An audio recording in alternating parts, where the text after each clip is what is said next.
مكون واحد بس هيخلي لك البسبوسة في حتة تسعة. احلى بسبوسة واطعم بسبوسة ممكن تاكلوها، من طعمتها وجمالها وريحتها اللي كانت قلب الدنيا. محدش صبر عليا ان انا حتى تبرد عشان اقطعها. اهلا بيكم في قناتي المتواضعه طبخه وشنطه مع هبه. يا رب قناه تكون خفيفه على قلوبكم، ما تحرمش من الكومنتات ولا اللايكات بتاعتكم.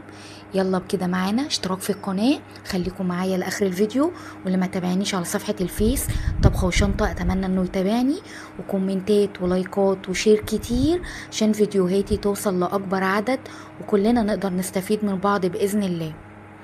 يلا تعالوا نشوفوا الحلويات دي عملناها ازاي مع بعض، مع حتة قشطة كده. يا سلام على الجمال، بصوا هتدعولي. يلا نسمي الله ونصلي على الرسول. بسم الله الرحمن الرحيم، واللهم صل وسلم